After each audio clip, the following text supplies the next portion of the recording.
Hello students, so today we would be talking about the new chapter and that chapter is going to be the living world.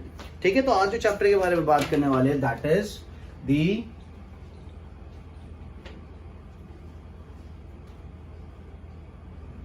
living world. now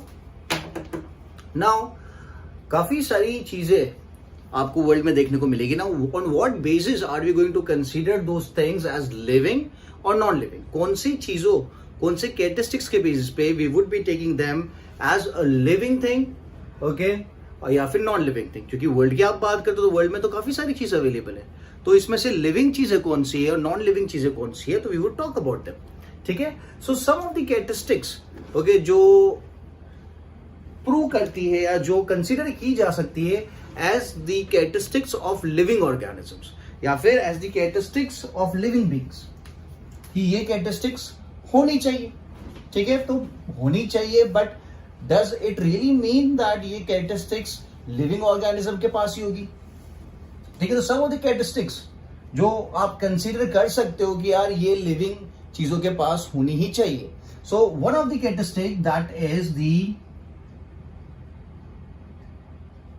cellular structure.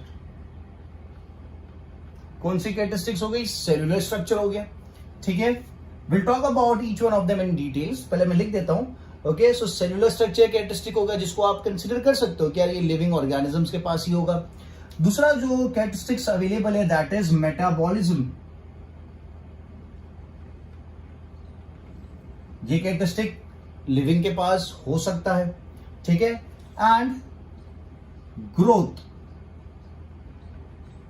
Growth भी एक ऐसी characteristic है जो living organism के पास हो सकती है, या उसको कंसीडर करके आप ऑर्गेनिज्म को लिविंग या फिर नॉन लिविंग कंसीडर कर सकते हो.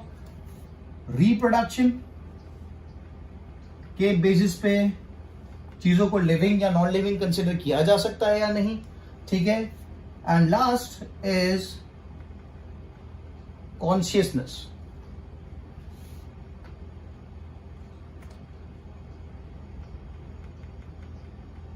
ठीक है, सो यहां पे मैंने 1 2 3 4 5 कैरेक्टरिस्टिक्स रखी है जिनके बेसिस पे आप लिविंग और नॉन लिविंग को डिफाइन कर सकते हो या नहीं. So will try to find it out कि इसके बेसिस पे मैं कंसीडर कर सकता हूं कि यार ऑर्गेनिज्म लिविंग है या नॉन लिविंग है, या फिर इसके बेसिस पे कंसीडर कर सकता हूं कि ऑर्गेनिज्म लिविंग है या नॉन लिविंग है. तो इससे क्या होगा, इससे अपन को आइडिया आ जाएगी कि जी जितनी भी चीजें वर्ल्ड के अंदर अवेलेबल है आर दोज थिंग्स लिविंग या are those things non living. ठीक है, सो ये जो 5 मैंने कैरेक्टरिस्टिक्स लिखी है ना, इनके बेसिस पे अपन पता लगा लेंगे. ठीक है, तो यहां पे मैं एक और बात बताता हूं कि डिफाइनिंग कैरेक्टरिस्टिक, इनमें से वो कौन सी कैरेक्टरिस्टिक्स है जो डिफाइनिंग कैरेक्टरिस्टिक्स है फॉर लिविंग ऑर्गेनिजम्स. ओके, इनमें से वो कौन सी कैरेक्टरिस्टिक है जो एक लिविंग ऑर्गेनिज्म के पास होनी ही चाहिए, तो उस कैरेक्टरिस्टिक को क्या कहा जाएगा? Defining characteristic. ठीक है, a feature or a characteristic, a feature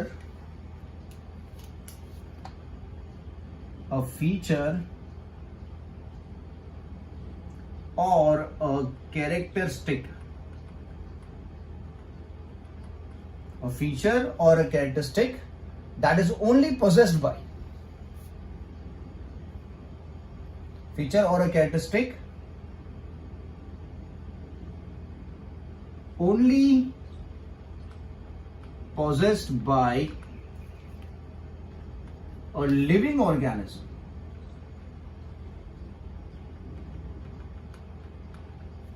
is termed as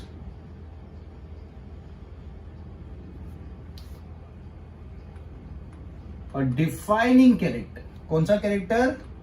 a defining character.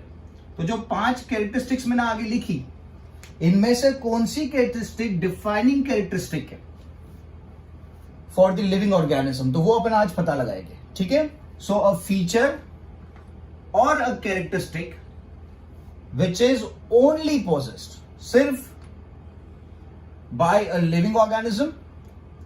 यहां पे मैं एक और लाइन डाल देता हूं, which is only possessed by living organism and absent in non-living organisms, ठीक है, it is known as defining character, ठीक है। फीचर और characteristic only possessed by a living organism and absent in a non living organism, in a non-living organism is termed as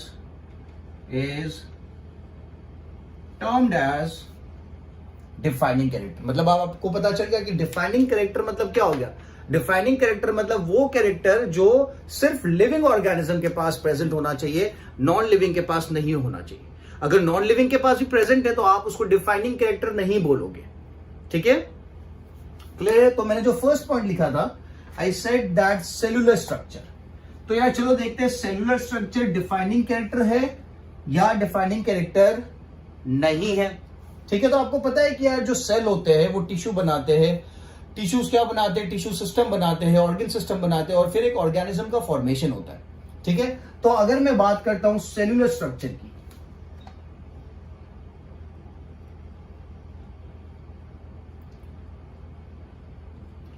अगर cellular structure की बात करते हैं तो सेलुलर स्ट्रक्चर किससे बना हुआ है, तो सेलुलर स्ट्रक्चर बना हुआ है सेल से।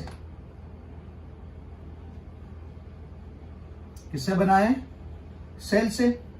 और सेल जो होते हैं वो एक बिल्डिंग ब्लॉक का, आपकी बॉडी का, पूरी बॉडी का फॉर्मेशन करते हैं। पूरी बॉडी में सेल्स है, पूरी बॉडी किससे बनी हुई है, सेल से बनी हुई है। तो मैं बोल सकता हूं cells they are the building blocks,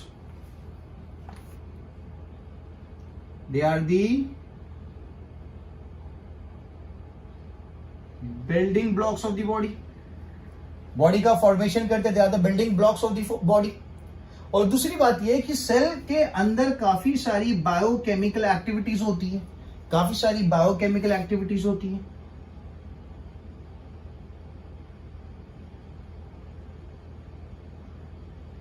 समझ में आ रहा है, ठीक है। तो सेल जो है, जो सेलुलर स्ट्रक्चर है वो किससे बना हुआ है, सेल से बना हुआ है। और सेल क्या काम कर रहे हैं, तो सेल एक बिल्डिंग ब्लॉक भी कर रहे हैं, वो आपकी बॉडी का फॉर्मेशन कर रहे हैं, आपकी बॉडी बिल्डिंग पूरी सेल से बनी हुई है, प्लस सेल के अंदर काफी सारी बायोकेमिकल एक्टिविटीज भी चलती रहती। So as the cell is forming the building block of your body और it is forming your body, we can also term cell as the structural unit. Cell को क्या बोलेंगे, स्ट्रक्चरल यूनिट बोलेंगे।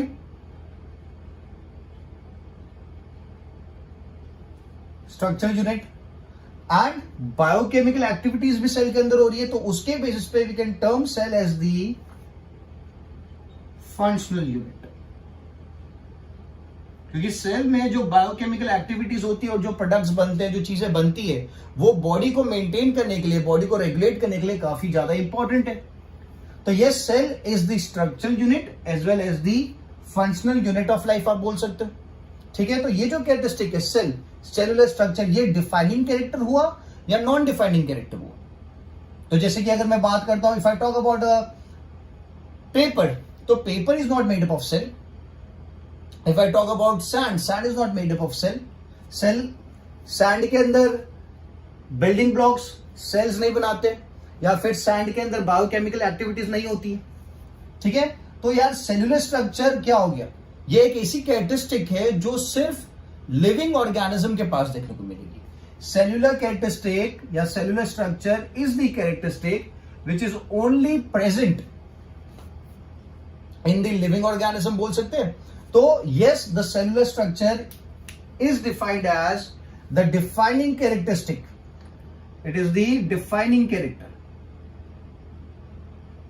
It is the defining character. किसका defining character होगा, defining character of a living organism, क्या, cellular structure, ठीक है। तो अगर कोई भी चीज के पास सेलुलर स्ट्रक्चर अवेलेबल है, सेल्स अवेलेबल है, और वो सेल्स उसकी बॉडी का फॉर्मेशन कर रहे हैं, वो सेल के अंदर बायोकेमिकल एक्टिविटीज हो रही है, फंक्शनल यूनिट है, तो yes we can term those cells as the defining characteristic of the living organism, ठीक है। सेकेंड जो पॉइंट मैंने रखा, मेटाबॉलिज्म। अब यार मेटाबॉलिज्म लिविंग डिफाइनिंग कैरेक्टर है कि नहीं, वो भी देख लेते हैं। तो मेटाबॉलिज्म होता क्या, सो मेटाबॉलिज्म को अगर ग्रीक में देखें तो ग्रीक में मेटाबॉलिज्म स्टैंड्स फॉर मेटाबोल, और मेटाबोल का मतलब होता है conversion. Okay, so metabolism defining character है कि नहीं, देख लेते हैं।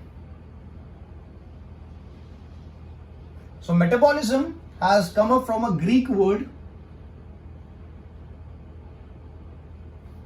That means metabol. ठीक है, जिसको इंग्लिश में we can term it as conversion.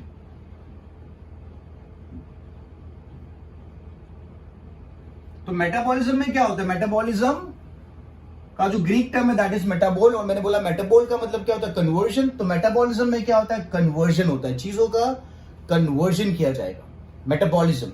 ठीक है, तो यहां पे मेटाबॉलिज्म की अगर बात करते हैं तो मेटाबॉलिज्म में दो इवेंट्स होते हैं। There are two events of metabolism. One is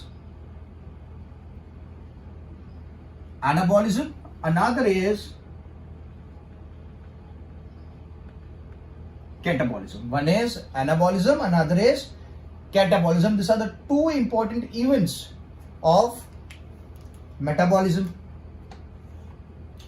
So अगर इसको मैं डिफरेंशिएट करूं एनाबॉलिज्म और कैटाबॉलिज्म को, यार ये है क्या, ये दोनों ही मेटाबॉलिज्म के पार्ट है, but what do they specify? So anabolism involves building up of, it's a building up reaction. It's a building up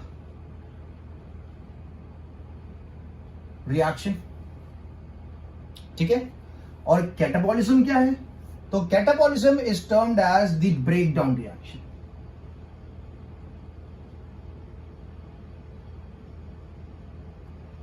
मतलब आपको इतना याद रखना है कि कैटाबॉलिज्म में क्या होता है, चीजों का ब्रेकडाउन होता है, और एनाबॉलिज्म में क्या होता है, चीजों का फॉर्मेशन होता है। ठीक है, एनाबॉलिज्म में सिंपल चीजों से, एनाबॉलिज्म में सिंपल चीजों से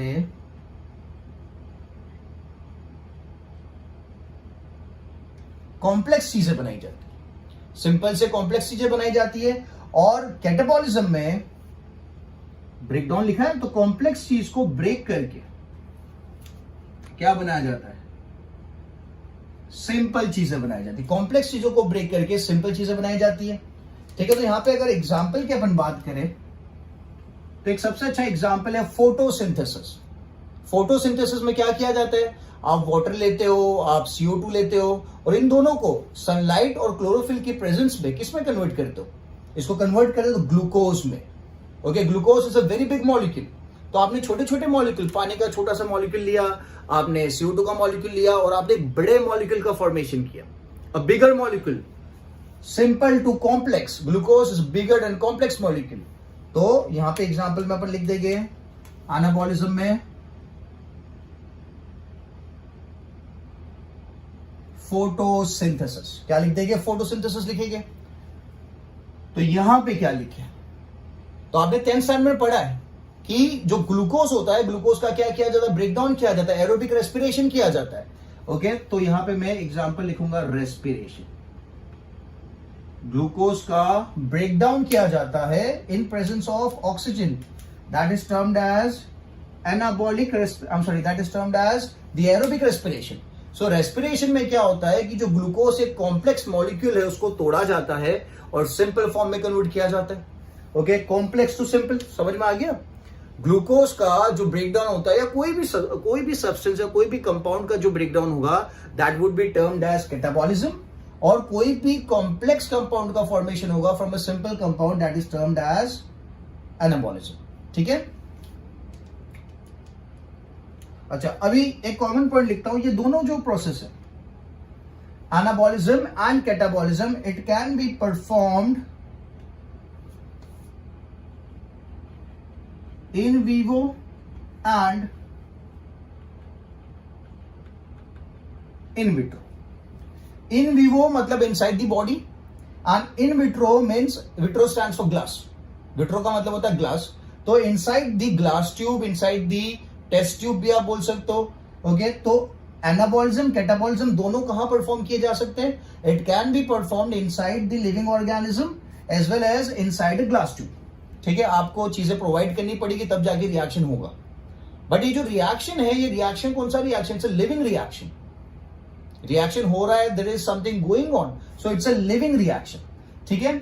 सो मेटाबॉलिज्म का ग्रीक वर्ड में मतलब होता है मेटाबॉल. मेटाबॉल का मतलब होता है कन्वर्जन. ओके, कन्वर्जन मतलब आप देखो यहाँ पे कन्वर्जन हो रहा है, simple to complex, complex to simple हो रहा है. मेटाबॉलिज्म के दो इंपॉर्टेंट पार्ट्स है, anabolism and catabolism.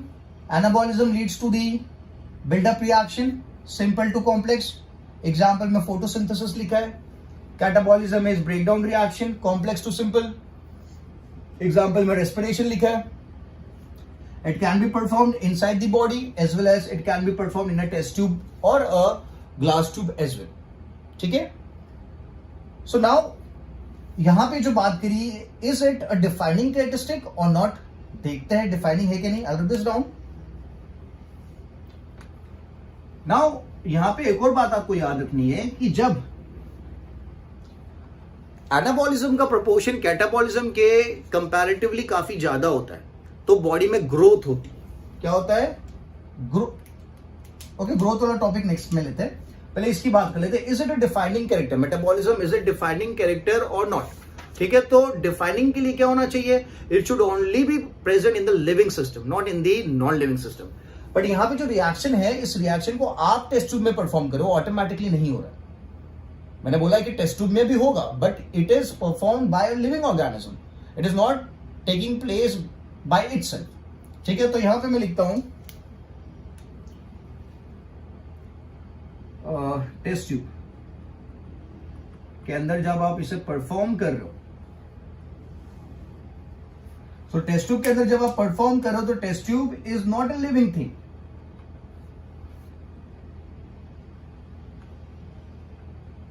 Test tube जो है, test tube is not a living thing, but जो रिएक्शन है, it is a living reaction. जो रिएक्शन है वो क्या है? वो लिविंग रिएक्शन है. ठीक है, तो यस, मेटाबॉलिज्म को आप कंसीडर कर सकते हो as a defining character of living organism. ठीक है, metabolism can be considered as a defining characteristic of a living organism. Clear है? ठीक है, तो इससे पहले मैंने क्या, we did talk about the cellular structure, we mentioned it as a defining characteristic, metabolism as a defining characteristic. Third क्या लिखा था? Third growth. Okay, so growth की मैं बात करता हूं, तो growth is it a defining characteristic और नॉट अ डिफाइनिंग कैरेक्टरिस्टिक? क्योंकि if you talk about a mountain, mountain भी ग्रो करता है. ठीक है, ट्री को ले लो तो ट्री भी ग्रो करते हैं, इंसान भी ग्रो करते हैं. तो यार, is growth a living characteristic? Is it a defining characteristic? ठीक है, so let's see, is it defining or not? पहले ग्रोथ को डिफाइन कर लेते हैं. Growth is the irreversible. What is growth? So growth is irreversible increase in mass.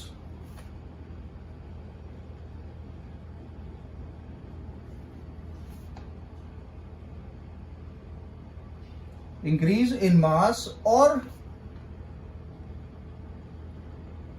size of a cell,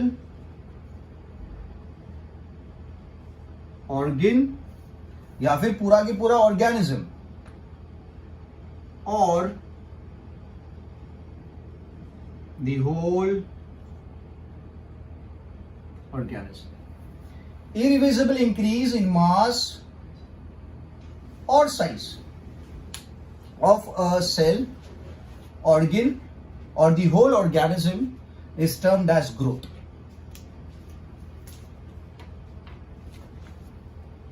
Irreversible increase मतलब बढ़ गया फिर वापस कम नहीं होगा. ठीक है, in mass, size of a cell, organ, or the whole organism is termed as growth. ठीक है, तो ये जो ग्रोथ होता है ना, ये दो चीजों पे डिपेंड करता है. Growth is the net result of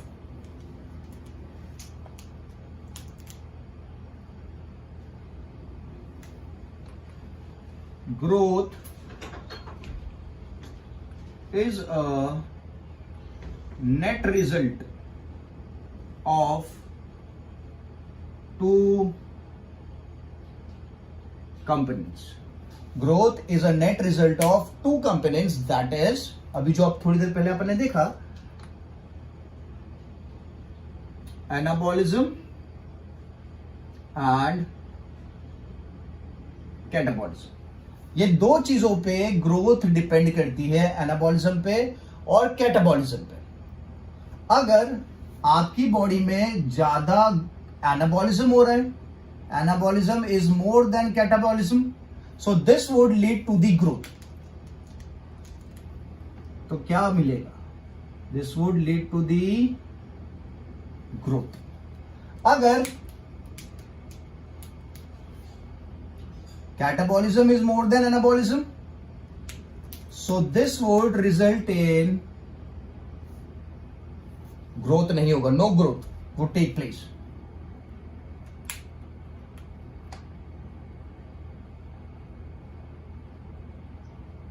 ठीक है. और अगर दोनों का ही प्रोपोर्शन इक्वल अमाउंट में है, both of them are taking place equally, तो भी मैं बोल सकता हूं if C equals to A, then also we can also term it as there is going to be no growth. ठीक है. ये दोनों सेम है, नो ग्रोथ नो ग्रोथ. तो मैं थोड़ा और स्पेसिफाई कर देता हूं. अगर वेरेंटर बॉडी में जाता है तो वेरेंटर ज्यादा होने की वजह से, कैटाबॉलिज्म ज्यादा होने की वजह से ग्रोथ तो नहीं होने वाली है, बट ऑब्वियसली है, तो नो ग्रोथ. बट मैं स्पेसिफाई करके मैं लिखता हूं नेगेटिव ग्रोथ. कौन सा ग्रोथ? Negative growth. मतलब बॉडी डेटोरेट होने लगेगा, बॉडी कमजोर होने लगेगा, and this can also lead to the death of an organism. ठीक है. तो आपको याद रखना है, ग्रोथ किस पे डिपेंड करेगा? एनाबॉलिज्म और कैटाबॉलिज्म पे डिपेंड करेगा. अगर एनाबॉलिज्म ज्यादा है कैटाबॉलिज्म से, तो ग्रोथ होगा. अगर कैटाबॉलिज्म एनाबॉलिज्म से ज्यादा है तो नेगेटिव ग्रोथ होगा. ओके. और अगर कैटाबॉलिज्म और एनाबॉलिज्म का प्रोपोर्शन सेम है, so that is going to be no growth. कोई ग्रोथ नहीं होगा. ठीक है. Now if I talk about plants and animals, अगर इनकी बात करते हैं, तो प्लांट्स और एनिमल्स में तो ग्रोथ देखा होगा. तो ग्रोथ किस तरीके से है? So if I talk about a plant and we compare it with an animal,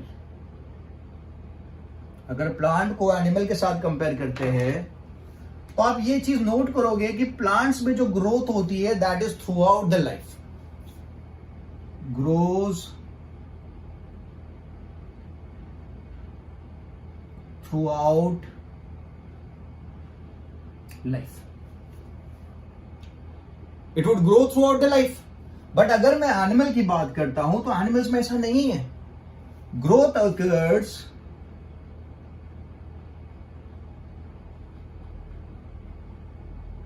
up to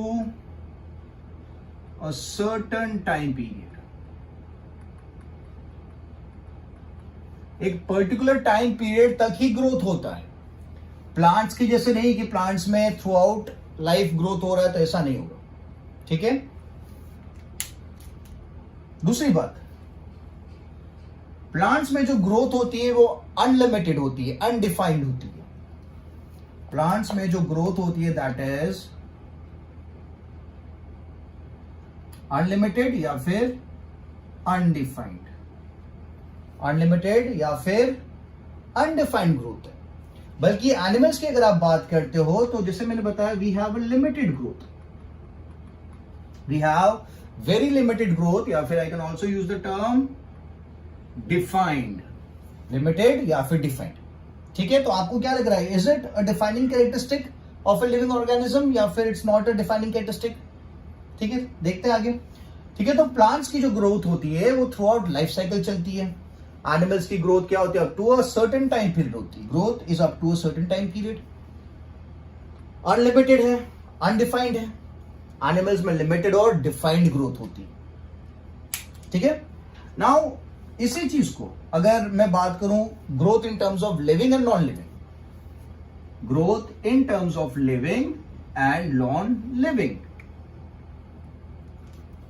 living में तो ग्रोथ होती है, नॉन लिविंग में भी ग्रोथ होती है।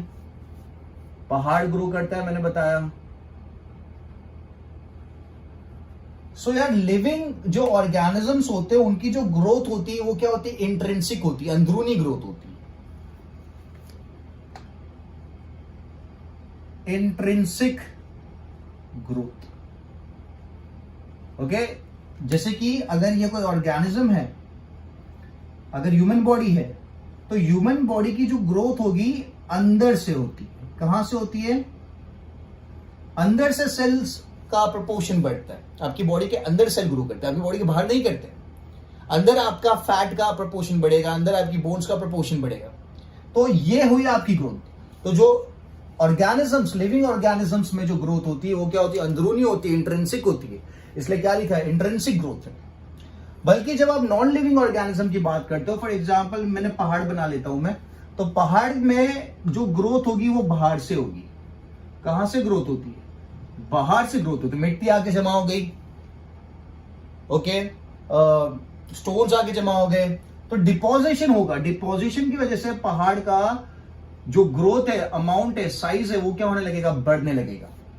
तो जो नॉन लिविंग चीजें होती है उसकी ग्रोथ जो होगी वो कहां से होगी, so they would show extrinsic growth, they would show extrinsic growth. ठीक है, मतलब यार यहां पे तो नॉन लिविंग भी ग्रोथ दिखा रहा है और लिविंग भी ग्रोथ दिखा रहा है। तो उस हिसाब से अगर देखें तो यार ग्रोथ डिफाइनिंग कैरेक्टर हुआ या नहीं हुआ।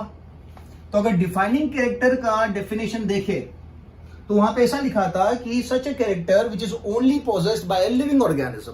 तो यहां पे तो मैंने क्या बोला है कि यार ग्रोथ लिविंग भी दिखा रहा है और नॉन लिविंग भी दिखा रहा है। लिविंग में जो ग्रोथ होती है अंदरूनी होती है और जो नॉन लिविंग होते हैं उसमें ग्रोथ एक्सट्रिंसिक होती है, मतलब ग्रोथ दोनों ही दिखा रहे हैं। तो यहां पे जो डेफिनेशन है उसके हिसाब से तो ये गलत बैठ रहा है, कि डेफिनेशन तो क्या बोलता है कि वैसा कैरेक्टर जो सिर्फ लिविंग ऑर्गेनिज्म के पास होना चाहिए। तो यहां तो पहाड़ भी ग्रो करके दिखा रहा है, तो यस, ग्रोथ को क्या बोलेंगे, growth is a non defining character, growth is a non defining character. ठीक है, समझ में आ गया क्यों ग्रोथ को मैंने नॉन डिफाइनिंग बोला है, क्योंकि ग्रोथ आपको लिविंग में भी दिख रही है और नॉन लिविंग में भी दिख रही है। सो एक कौन सा कैरेक्टर हो गया, नॉन डिफाइनिंग कैरेक्टर हो गया। ठीक है, अब आगे चलते हैं, कौन सा पॉइंट था,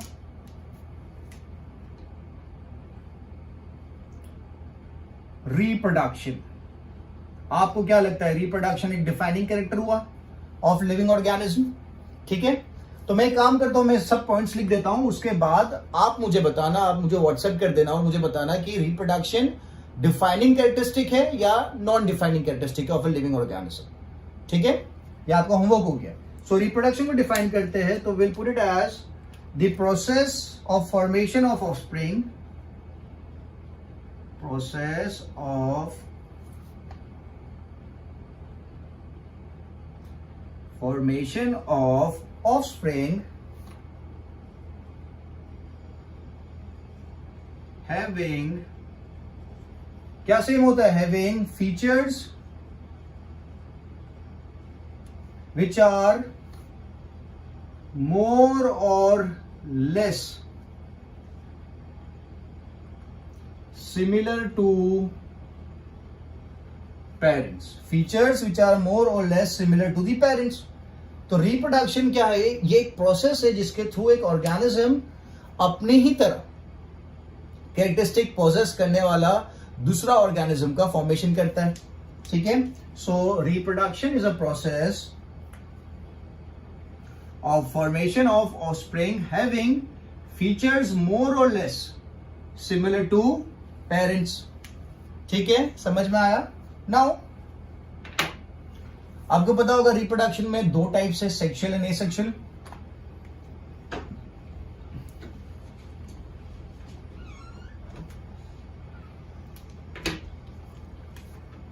So we have asexual reproduction and there is sexual reproduction. तो अगर एसेक्सुअल रिप्रोडक्शन की बात करते हैं तो आपको पता होना चाहिए कि asexual reproduction is single parent participate करता है. कौन पार्टिसिपेट करता है? Single parent. और सेक्सुअल रिप्रोडक्शन में there is requirement of two parents, दो गैमेट्स चाहिए होते हैं, that is sperm and egg.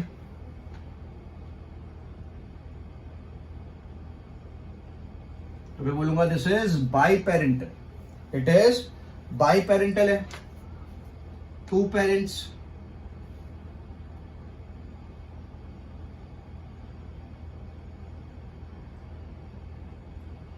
और यहां पे क्या लिखेंगे? Uniparental. ठीक है. एसेक्सुअल रिप्रोडक्शन में there is no fusion of gametes. No fusion of gametes आपको याद रखना है. No fusion of gametes. और सेक्सुअल रिप्रोडक्शन में तो आपको पता है, आपने स्टार्ट में चैप्टर पढ़ा था सेक्सुअल रिप्रोडक्शन, तो वहां पे क्या है? फ्यूजन ऑफ गैमेट्स है. Fusion of two gametes. ठीक है. टू गैमेट्स कौन कौन से? तो यहां पे क्या होगा? Sperm plus egg. स्पर्म क्या करेगा? एग को फर्टिलाइज करेगा और क्या बनेगा? जाइगोट बनेगा. और जाइगोट से फिर क्या बनेगा? तो जाइगोट से बनेगा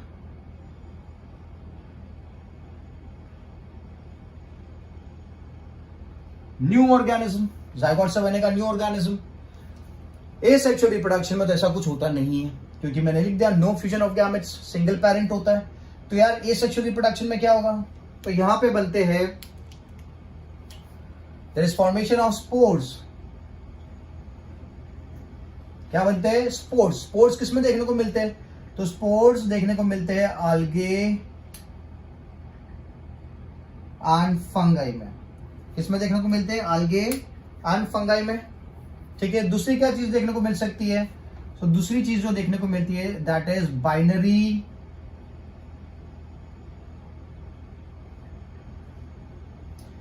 फिजन देखने को मिलता है. बाइनरी फिजन किसमें देखने को मिलेगा? So this is seen in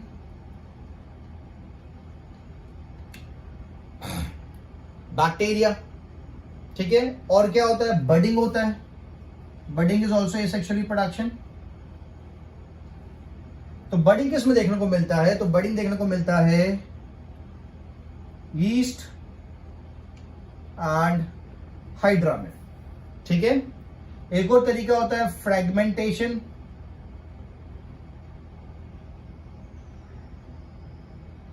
ठीक है. तो अगर फ्रेगमेंटेशन की बात करते हैं तो फ्रेगमेंटेशन किसमें देखने को मिलता है? तो ये पता होना चाहिए, it occurs in algae. I'll specify it and put it as filamentous algae. कौन सा algae? filamentous algae. And fungi में तो देखने को मिलेगा ही. क्लियर है? तो एसेक्सुअल रिप्रोडक्शन में स्पोर्स का फॉर्मेशन होता है, बाइनरी फिशन वाला तरीका होता है, बडिंग वाला तरीका होता है, फ्रेगमेंटेशन होता है, और एक और मैं लिख देता हूं रीजनरेशन.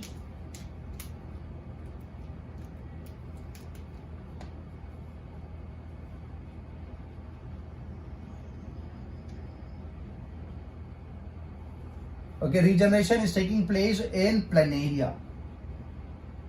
यहां पे मैंने एग्जांपल्स भी लिख दिए कौन सा ऑर्गेनिज्म किस तरीके से एसेक्सुअली रिप्रोड्यूस करने वाला है.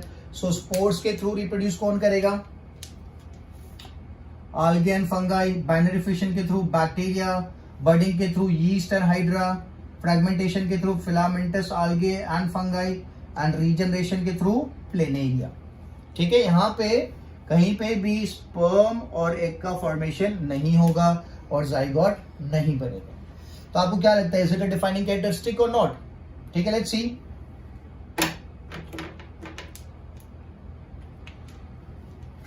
नाउ अपन ने ग्रोथ की बात करी, रिप्रोडक्शन की बात करी, तो do you think growth and reproduction are synonyms और are they equal to each other?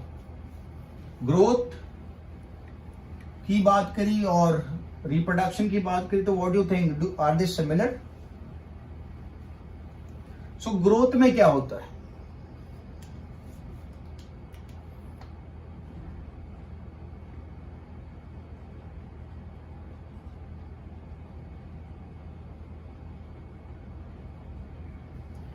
ठीक है, तो ग्रोथ में सेल का नंबर बढ़ता है,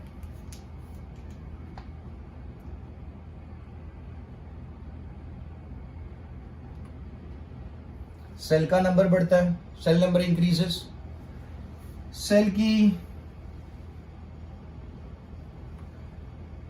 साइज बढ़ती है, सेल का ग्रोथ होता है।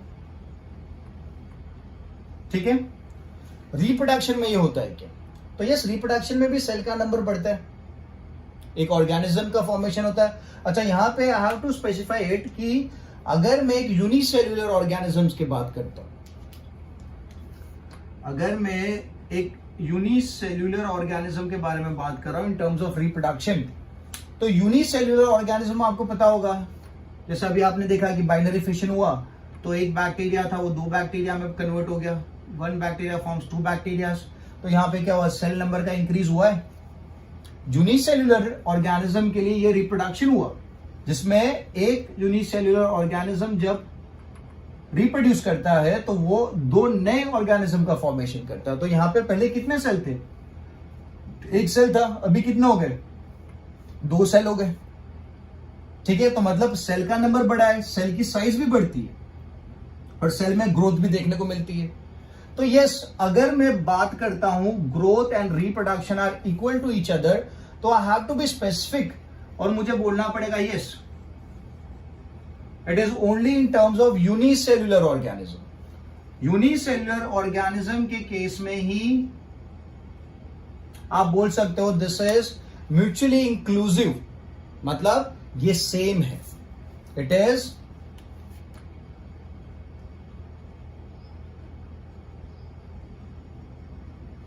That means same. किसके केस में? यूनिसेल्युलर ऑर्गेनिज्म के केस में ही, not in multicellular, because multicellular में क्या होता है कि जब आपकी बॉडी में सेल्स बढ़ रहे हैं तो वो सेल एक इंडिविजुअल ऑर्गेनिज्म का फॉर्मेशन नहीं कर रहा। आप समझ, जैसे कि मेरे स्किन के सेल्स बढ़े तो मेरे स्किन के सेल ही रहने वाले हैं, वो एक नए ऑर्गेनिज्म का फॉर्मेशन नहीं करेंगे।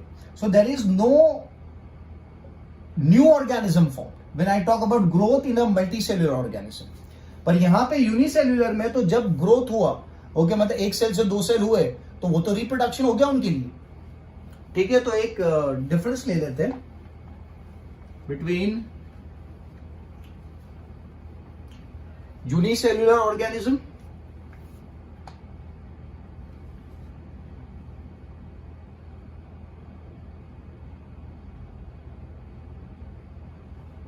and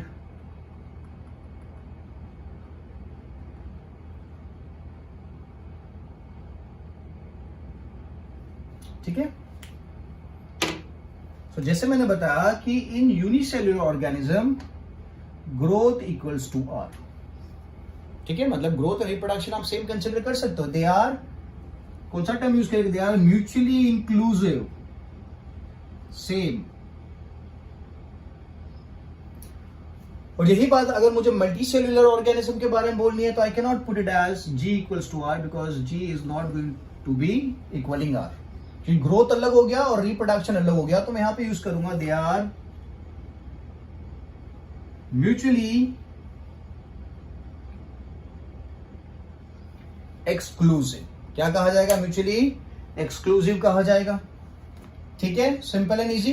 तो आपको खाली मुझे यही व्हाट्सएप करना है कि रिप्रोडक्शन जो है, is it a defining characteristic of a living organism और not a defining characteristic of a living organism. ठीक है, so once you watch this video you need to drop me a message.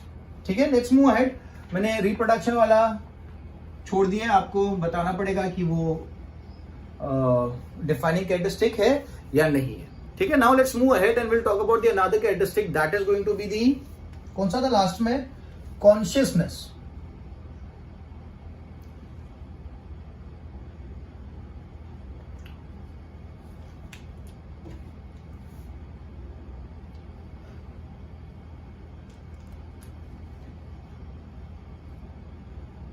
ठीक है, okay. So what is consciousness? How can we define consciousness? तो consciousness को अगर define करना है तो will put it as ability to respond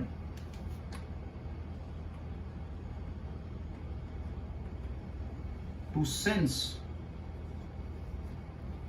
and respond to the environment.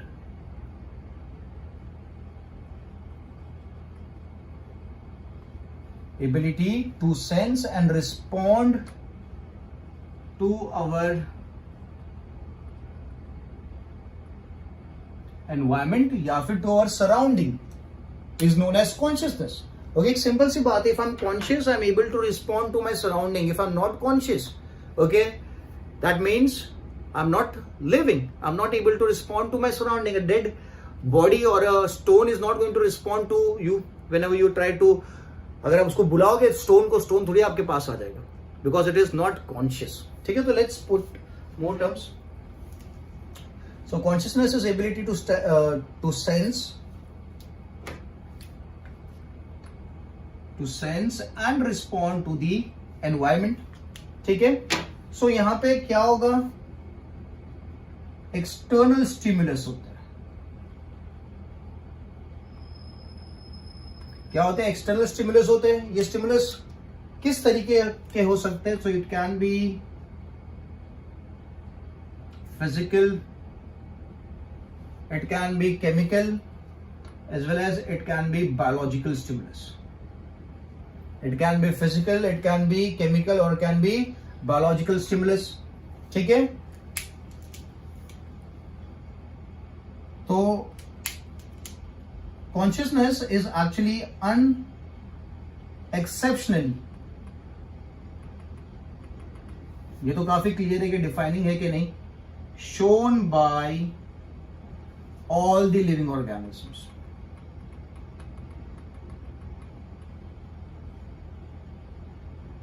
It is shown by all the living organisms.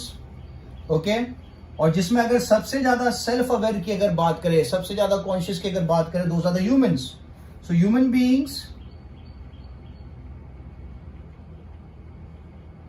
are self-aware. To be more specific मैं लिखूंगा most self-aware. ठीक है, सो कॉन्शियसनेस को क्या कहा जाएगा? Is it a defining characteristic? क्योंकि मैंने बता दिया अभी कि कॉन्शियसनेस है तभी आप रिएक्ट कर सकते हो. ओके, सो यहां पे मैंने ये पॉइंट भी डाल दिया कि यार it is unexceptionally shown by all the living organism.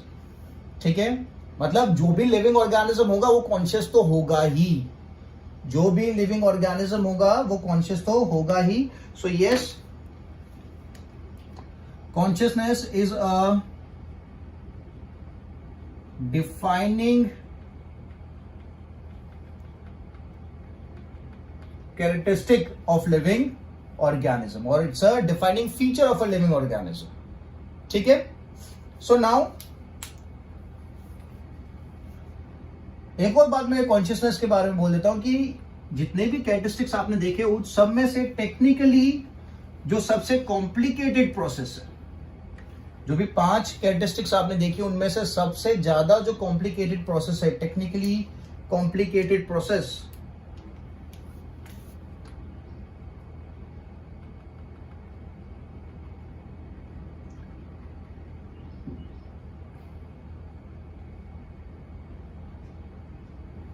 वो कौन सा है? वो कॉन्शियसनेस. क्यों इसे टेक्निकली कॉम्प्लिकेटेड प्रोसेस क्या कहा गया है? बिकॉज यहां पे काफी सारे ऑर्गन्स पार्टिसिपेट करते हैं, काफी सारी ऑर्गन सिस्टम पार्टिसिपेट करती है. Okay,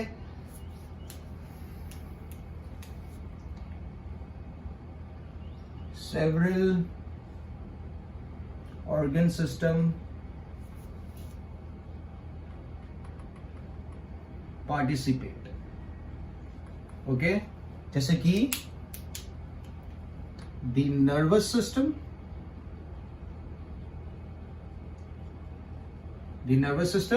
and the muscular system. क्योंकि नर्वस सिस्टम का काम आपको पता है, नर्वस सिस्टम का काम है सिग्नल को ट्रांसफर करना. आपने न्यूरॉन्स 10th स्टैंडर्ड में पढ़ा है. ओके, आपके ब्रेन से जो सिग्नल आपके मसल्स के पास आता है वो कौन से न्यूरॉन्स के थ्रू आता है? वो मोटर न्यूरॉन्स के थ्रू आता है. आपके मसल से जो सिग्नल आपके ब्रेन के पास जाता है वो सेंसरी न्यूरॉन्स के थ्रू जाता है. तो अगर आप सेंस नहीं कर सकते हो, अगर आपके सिग्नल्स पास नहीं हो पा रहे from your muscle to your brain या from your brain to your muscle, तो आपकी बॉडी रिएक्ट नहीं कर पाएगी, आपकी बॉडी रिस्पॉन्ड नहीं कर पाएगी. So that is the reason जो कॉन्शियसनेस की बात है उसके अंदर नर्वस सिस्टम में काफी इंपॉर्टेंट रोल प्ले करती है, मस्कुलर सिस्टम में काफी इंपॉर्टेंट रोल प्ले करती है. ठीक है, for example if you sense की आपके रूम में आग लगी है, सो आपने जब सेंस किया कि आपके रूम में आग लगी है तो आपका ब्रेन आपको बोलेगा उस रूम से भाग जाने को, बाहर निकल जाने को या अपनी जान बचाने को. और उस प्रोसेस में आपको क्या चाहिए? उस प्रोसेस में आपकी नर्वस सिस्टम अच्छे से काम करनी होनी चाहिए, आपकी मस्कुलर सिस्टम अच्छे से काम करनी चाहिए. क्योंकि अगर आपका ब्रेन सेंस ही नहीं कर पा रहा है, चलो आपके ब्रेन ने सेंस भी कर दिया, आपके ब्रेन ने सिग्नल भेजा आपके न्यूरॉन्स के थ्रू आपके मसल के पास, पर आपके मसल्स काम नहीं कर रहे, ठीक है, तो आपको पता ही नहीं चलेगा, आप भाग ही नहीं पाओगे. ठीक है, so that is the reason consciousness वाला जो फीचर है, जो कैरेक्टरिस्टिक है, ये सबसे इंपॉर्टेंट फीचर है. और सबसे ज्यादा कॉन्शियस जो ऑर्गेनिज्म है वो है ह्यूमन बीइंग. ठीक है, सो नाउ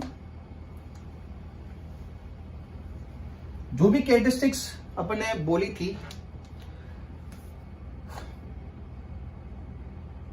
लिविंग के पास है या नॉन लिविंग के पास है. ठीक है, so we did talk about cellular structure.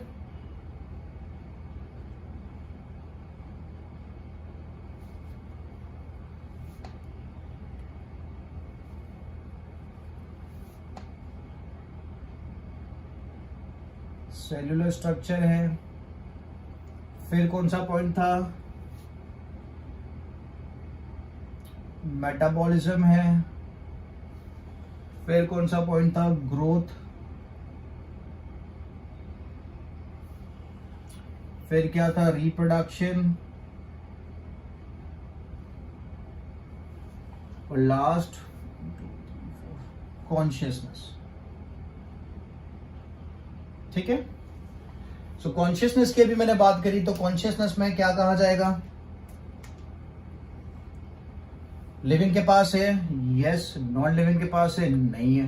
तो yes, consciousness is a defining characteristics of a living organism. ठीक है, रिप्रोडक्शन की बात करते हैं, तो रिप्रोडक्शन वाला आप मुझे बताने वाले हो क्या is it a defining characteristic और नॉट, तो इसके लिए मैं वाला छोड़ देता हूं, आप मुझे व्हाट्सएप कर देना. ग्रोथ की बात करते हैं, तो ग्रोथ में ना आपको बताया था लिविंग में भी देखने को मिलता है और आपको नॉन लिविंग में भी देखने को मिलता है. तो उस हिसाब से ग्रोथ क्या हो गया? It is a non defining characteristic. Growth क्या हो गई? नॉन डिफाइनिंग फीचर हो गया. क्यों नॉन डिफाइनिंग हो गया? क्योंकि लिविंग के पास भी है और नॉन लिविंग के पास भी है. ठीक है, मेटाबॉलिज्म का क्या करें? मेटाबॉलिज्म किसके पास देखने को मिलेगा? तो मेटाबॉलिज्म आपको देखने को मिलता है लिविंग के पास, नॉन लिविंग के पास एब्सेंट है. ठीक है, और सेलुलर स्ट्रक्चर की अगर बात करते हैं तो सेलुलर स्ट्रक्चर आपको लिविंग के पास देखने को मिलता है, नॉन लिविंग के पास एब्सेंट है. तो cellular structure is a defining feature, metabolism is a defining feature. ये रिप्रोडक्शन वाला आप मुझे बताने वाले हो, तो मैं यहां पे छोड़ देता हूं. ठीक है, and consciousness is a defining feature. ठीक है, सो ये आपका होमवर्क है कि आप मुझे बताओगे कि रिप्रोडक्शन का क्या है, डिफाइनिंग है या नहीं है. ठीक है, सो अपार्ट फ्रॉम दिस मेरे पास एक और क्वेश्चन आपकी कि if an organism is in coma, अगर कोई बंदा कोमा में है, ठीक है, आपको कोमा में पता होता है क्या होता है? There is no body movement, okay, बंदा रिएक्ट नहीं कर पाता है, अगर आप उसको पिंच करोगे तो भी रिएक्ट नहीं कर पाएगा। ओके, अगर आप उसका पाँव काट भी दोगे तो भी वो रिएक्ट नहीं कर पाएगा। तो आपको ये बताना है कि अगर बंदा कोमा में है, the person is in coma, is that individual considered as living और non living. If a person is in coma, तो आपको बताना है इज दैट ऑर्गेनिज्म लिविंग और नॉन लिविंग, ठीक है। और आपको you have to give a proper reason, आपका जो भी आंसर हो उसके साथ आपका रीजन भी होना चाहिए, ठीक है। सो मैं फिर से क्वेश्चन रिपीट कर देता हूं, if a person is in coma, would that person be considered as a living organism और a non living organism? Whatever the answer is, you need to give a reason along with the answer, ठीक है। एक ये वाला question और एक ये question, reproduction, is it a defining characteristic और नॉट डिफाइनिंग कैरेक्टरिस्टिक, ठीक है। तो आज वाले लेक्चर में अपने देख लिया है कि कौन कौन से डिफाइनिंग कैरेक्टरिस्टिक्स है जो लिविंग ऑर्गेनिजम्स के पास ही होते हैं, नॉन लिविंग ऑर्गेनिज्म के पास नहीं होते, और जिनके बेसिस पे आप इस वर्ल्ड के अंदर चीजों को डिफरेंशिएट कर सकते हो as living and as non living, ठीक है। So I keep this much for the lecture. In the next lecture we would move ahead and will talk about the further details. I hope you are making the notes, आप अच्छे से notes बना रहे हो, और आप जो भी नोट्स बनाते हो वीडियो देखने के बाद उस नोट्स के फोटोग्राफ क्लिक करके आप मुझे व्हाट्सएप कर दिया करो, ठीक है। ओके, चलो बाय बाय।